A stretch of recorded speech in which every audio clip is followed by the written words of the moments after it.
Bonjour à toutes et à tous et bienvenue dans ce nouveau numéro de Carnet de vol. Nous sommes aujourd'hui à Millau, vous l'aviez peut-être déjà deviné grâce à la carte postale de la ville, le célèbre viaduc de Millau, le pont le plus haut du monde.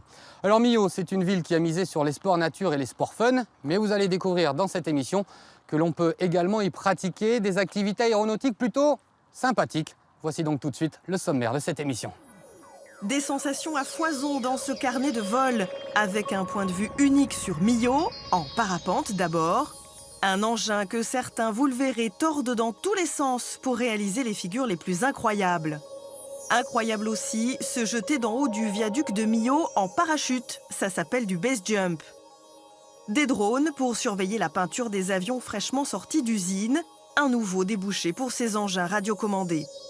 Enfin, c'est presque un hélicoptère, mais ça reste un ULM, gros plan sur l'autogire également dans ce numéro.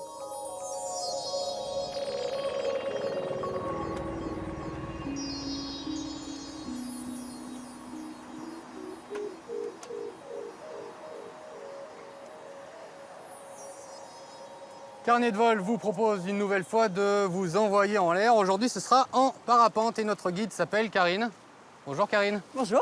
Alors, on va faire un vol en parapente tandem. D'abord, première chose pour me rassurer, comment est-ce que ça fonctionne un parapente? C'est très simple. En fait, c'est le seul objet volant qu'on met en place avant de voler, contrairement au deltaplane ou au planeur. Donc, il faut construire la structure pour que ça puisse voler. Donc, l'air rentre dans ces caissons. D'accord. Et donc, c'est ouvert devant, fermé à l'extérieur. Et donc, l'air reste emprisonné dedans. Donc l'air vient gonfler, ça crée comme une aile d'avion. Comme une aile d'avion, pareil, ouais. Et alors le principe du pilotage, une fois que l'aile est en place, il faut la déformer, j'imagine, pour pouvoir aller où on veut.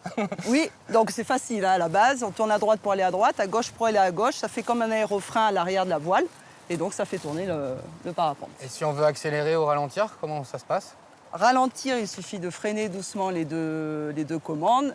Accélérer, on ne peut pas trop accélérer. D'accord. Non, on a une vitesse maximum avec bras haut, mais après, on ne peut plus aller plus loin. D'accord. Et pour ce qui est du décollage, qui me semble être la phase critique dans beaucoup d'engins volants. Oui, ben, c'est en 3 phases. On gonfle la voile au-dessus de la tête, on contrôle.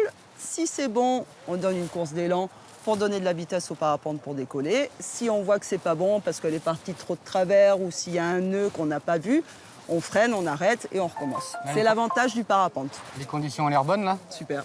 Bon, bah alors on y va? Allez, c'est parti. Donc on va prendre les affaires qui sont là-bas.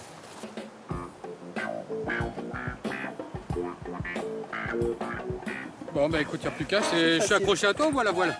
On est accroché par des écarteurs. D'accord. Donc moi je suis à l'arrière, toi devant et la voile est au milieu. D'accord. Bon. Voilà. Donc on est solidaires, tu peux pas me larguer en vol. Non, je suis ta meilleure amie pendant tout le temps du vol. Ouais, j'espère bien. Et vice versa. Donc là l'idéal c'est d'avoir le vent de face, j'imagine, bien sûr. Tout à fait, ouais. Sinon le parapente se met face au vent et donc ça fait partir un petit peu de travers. D'accord. Donc il vaut mieux qu'il soit plus il est de face et mieux c'est. Et plus il y a un petit peu de brise et mieux moins on a aussi. à courir. Ok, c'est bon? Allez, on y va. Oh, well, everybody's heard about the bird. Bird, bird, bird. The bird's a word. Oh, well, a bird, bird, bird.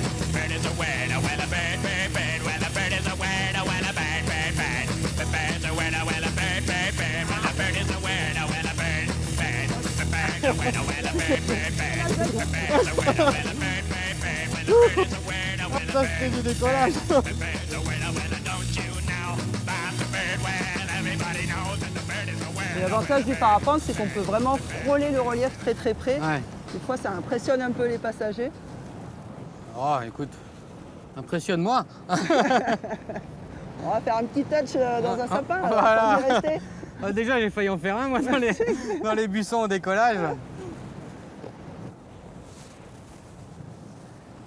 Et là, par exemple, ici à Millau, il y a beaucoup de parapentistes qui chaque jour viennent voler.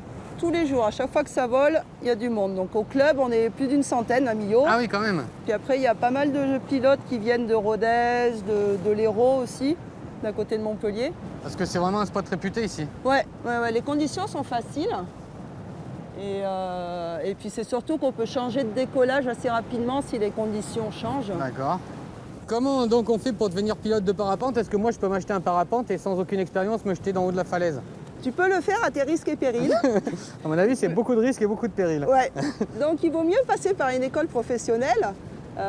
Donc tu feras un stage d'initiation avec un moniteur au décollage à l'atterrissage. D'accord. Les premiers jours, on t'apprend à gonfler l'aile, à maîtriser sur une pente.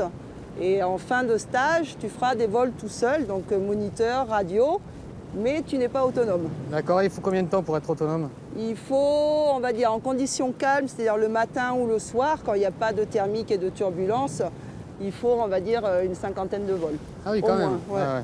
Et toi, tu sais combien tu as de vols déjà à ton actif? Pas du tout, non. Ouais, on on compte plus. On les compte au début, mais là, c'est fini. Non. Et tu as un carnet de vol aussi ou J'avais. Ouais. Pour le biplace, je le fais. Comme ça me permet de connaître le nombre d'heures qu'il a. Et là, voler avec le viaduc de Millau en face, C'est beau. c'est pas mal. Hein. On a un site qui est, quand il y a du nord-ouest un peu fort, on est un petit peu plus proche du viaduc et donc ça permet de pouvoir le survoler de temps en temps. Il y a une législation, hein, on n'a Ouais. pas le droit de s'approcher trop, c'est normal. Voilà, on peut voler au-dessus de Millau, au-dessus du Tarn. C'est beau là.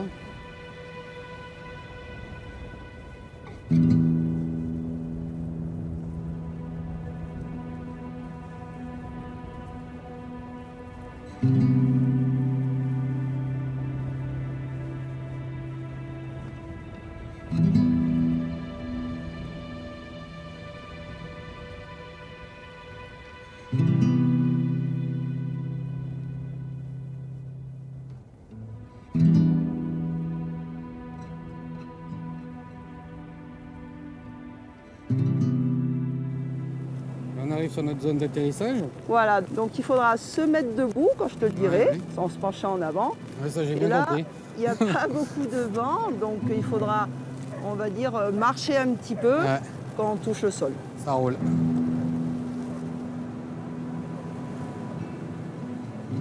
Le plus dur au départ, quand on apprend, c'est d'estimer un peu sa hauteur, jusqu'où on peut aller. C'est pour ça qu'il y a un moniteur à l'atterrissage avec une radio.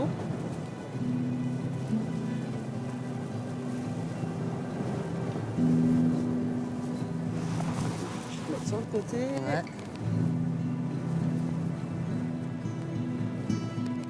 Voilà, tu peux te pencher en avant pour te mettre debout. Je vais freiner. Hop là. Et voilà. Atterrissage paisible. Hop.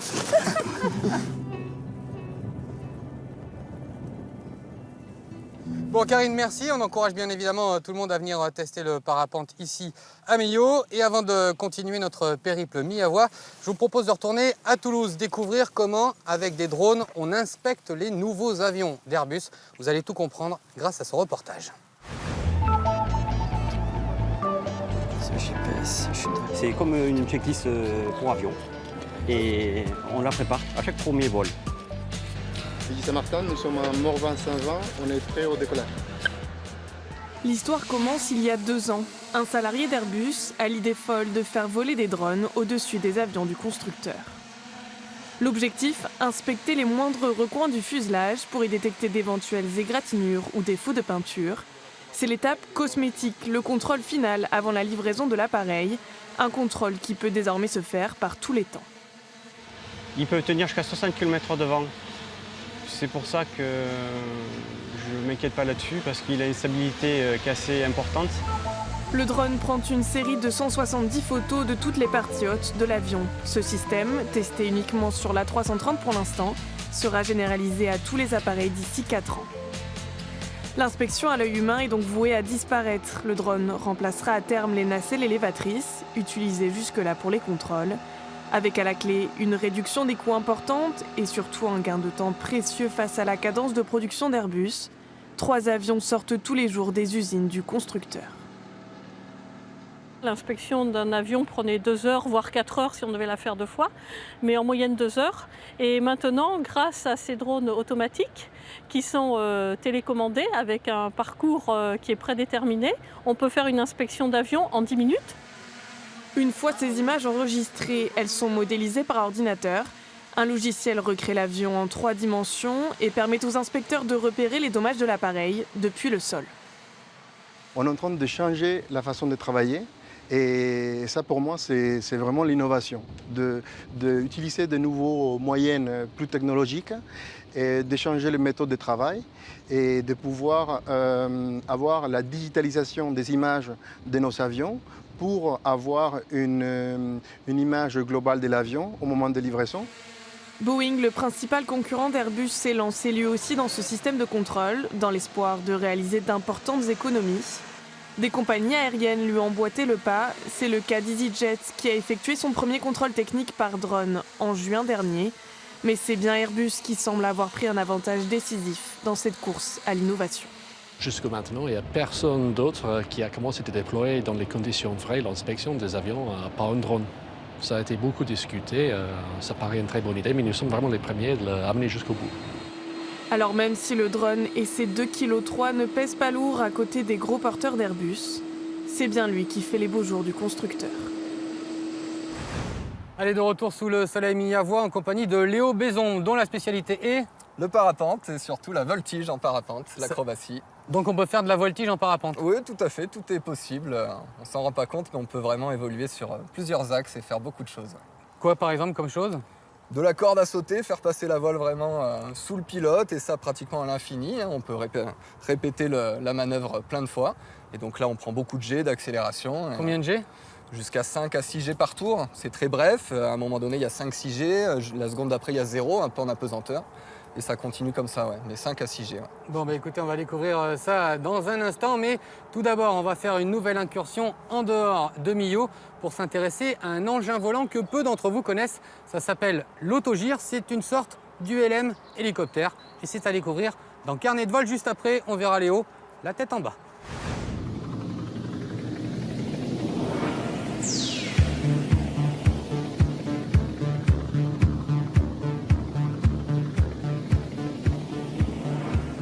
Les passionnés vous le diront, c'est une sensation unique. Il y a bien sûr cette montée d'adrénaline quand on est en contact direct avec le ciel. Et puis une grande sérénité dans cet aéronef réputé très stable. Ce jour-là, sur la piste de l'aéroclub du Bois de la Pierre, les conditions météo sont idéales. Mais comme avant tout décollage, il faut d'abord vérifier le matériel. Moi, je commence personnellement toujours par le rotor parce que c'est l'élément principal pour moi. Voilà.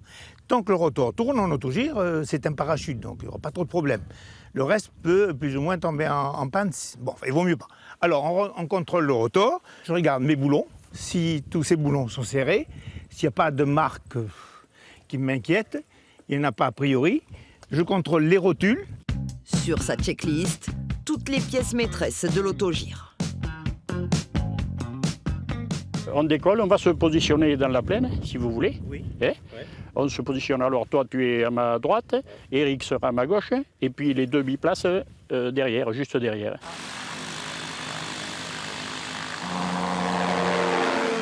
Depuis 1998, l'autogire est classé dans la catégorie des ULM et sa pratique est très encadrée. Pourtant, les accidents mortels se multiplient. Haute-Pyrénées, Gers, Aveyron, dans la plupart des cas, c'est l'erreur de pilotage qui est à l'origine de l'accident. Pour ces ultra-légers motorisés, c'est le vent qui fait tourner le rotor, mais c'est le balancement automatique de la pale qu'il faut maîtriser. Cet équilibre-là fait que l'appareil devient stable. Mais, dans le fameux cas où de temps en temps les gars poussent brutalement le manche vers l'avant, la pale se lève brutalement, parce qu'elle est un petit peu moins tendue, hein, et là, elle vient taper, y compris la dérive. Et là, je vous fais plus de dessin. Hein. C'est la catastrophe, c'est la destruction de la machine en vol. Dans la petite commune du Bois de la Pierre, les pilotes ont une fierté. Leur club d'autogire est le plus ancien de France. Ils ont appris tout seuls, mais souhaitent aujourd'hui transmettre leur passion aux plus jeunes. Ce jour-là, c'est Chloé, 13 ans, qui fait un vol d'initiation. Voilà. Les oreilles, c'est bien dedans, elles sont bien. Allez.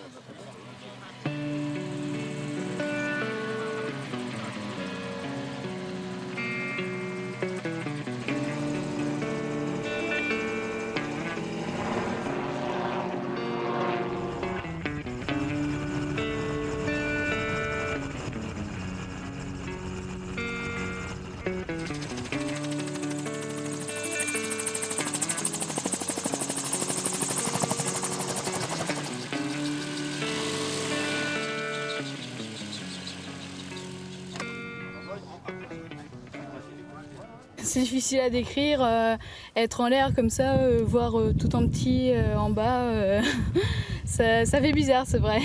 C'est un peu comparable à la moto avec une troisième dimension. C'est extraordinaire. On a une sensation de liberté, de confort, parce que les machines, quand même, ces machines-là sont bien carénées.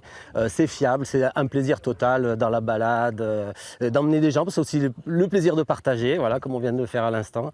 Et voilà, c'est une machine extraordinaire, l'autogire. Voilà, c'est vraiment super.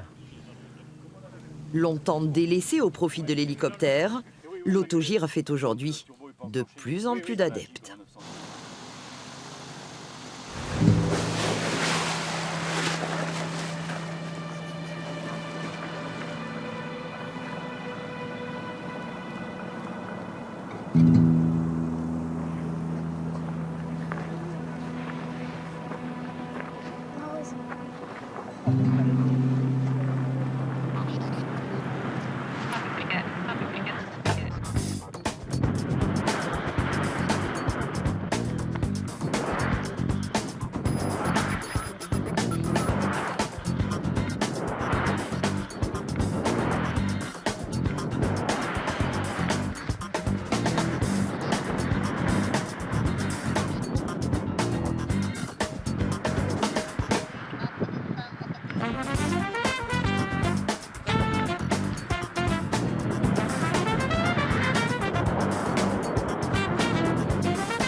Voilà, on se retrouve toujours à Millau, 500 mètres plus bas par rapport à tout à l'heure, avec Léo qui nous a régalé de quelques figures de voltige. Alors Léo, qu'est-ce que tu nous as fait comme figure? Alors là, donc j'ai pu faire 4-5 tours d'Infinity Tumbling, ça s'appelle. Donc le tumbling, c'est l'inverse du looping, hein, et c'est vraiment de la corde à sauter. Où on fait plusieurs tours au-dessus de sa voile, la voile passe en dessous.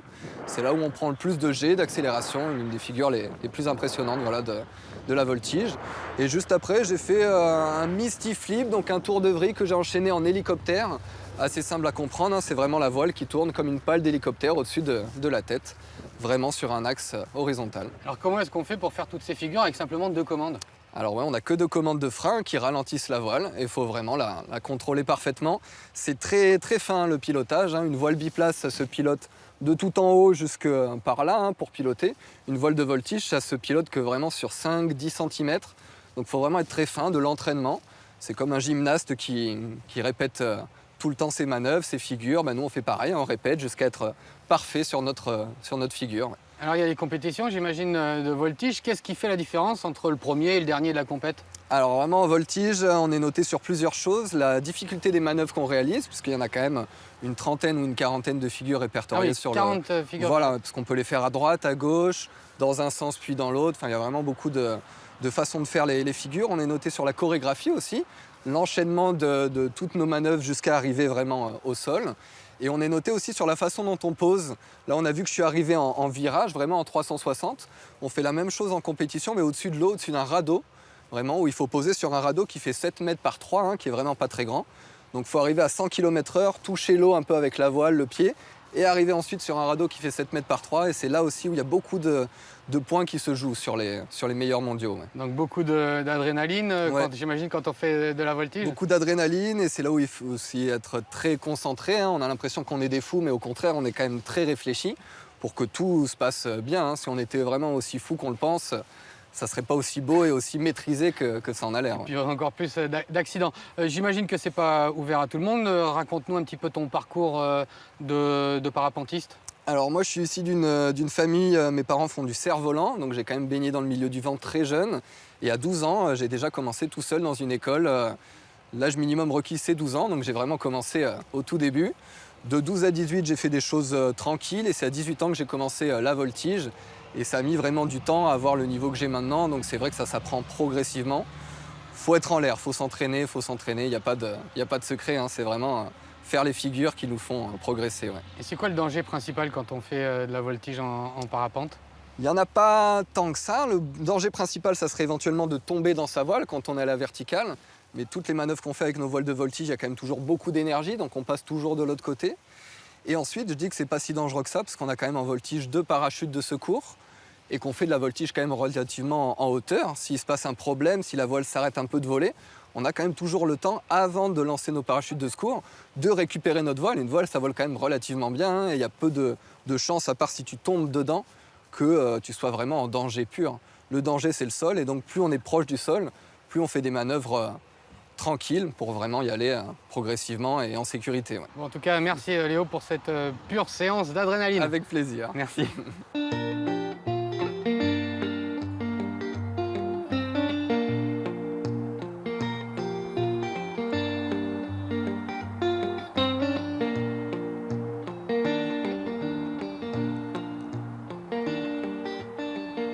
Alors si cette petite montée d'adrénaline avec Léo vous a plu, je vous encourage à rester avec nous car Carnet de vol vous propose une deuxième séquence frisson maintenant.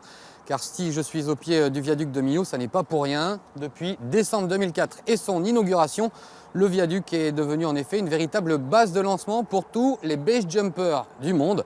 Pour ceux qui ne connaîtraient pas encore la discipline, nous allons la découvrir tout de suite en images et on se retrouve juste après avec le grand spécialiste de ce sport ici à Millau.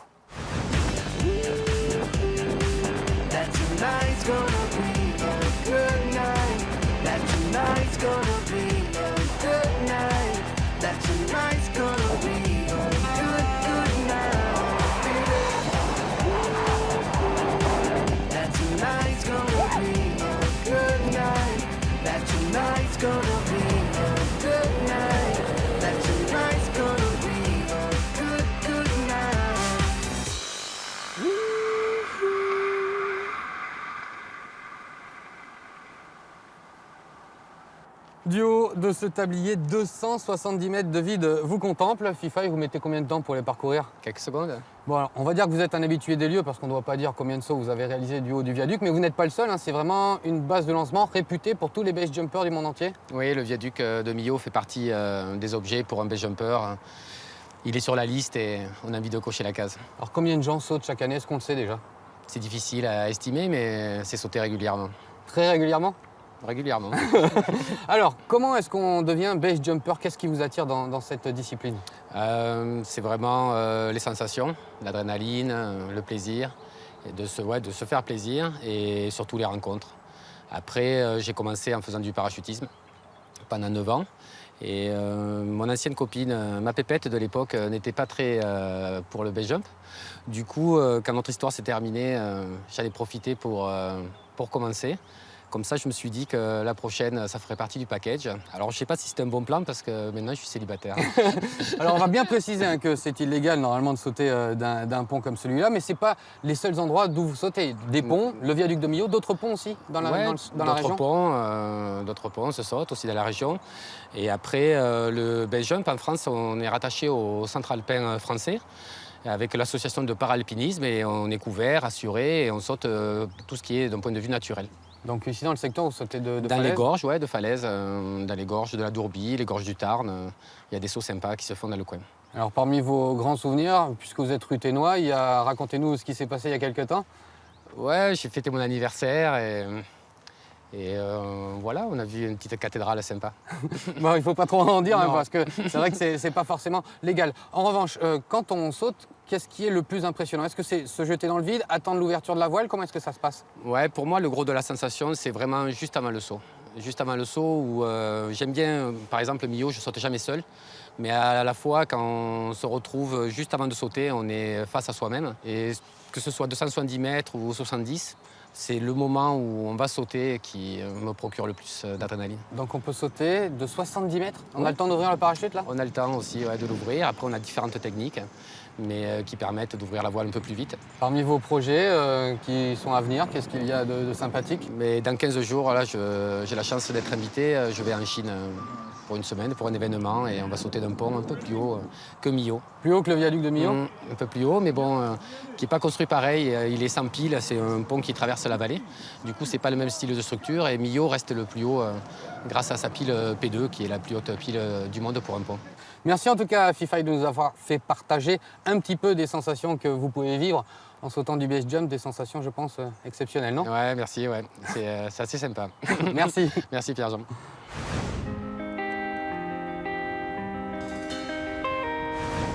Voilà, nous allons devoir quitter à regret le viaduc de Millau et les magnifiques paysages aveyronnais dont vous connaissez désormais la forte vocation aéronautique. Merci à tous ceux qui nous ont permis de réaliser cette émission. Millau, Horizon et particulièrement Karine qui m'a permis de vous offrir un décollage pour le moins Superman. Merci également à Léo Bézombe et à Fifai pour la séquence Adrénaline. Du rêve, des sensations, de l'émotion, le pari de carnet de vol a, je crois, une nouvelle fois été tenu. On se retrouve très bientôt pour une prochaine émission et d'ici là, bon vol!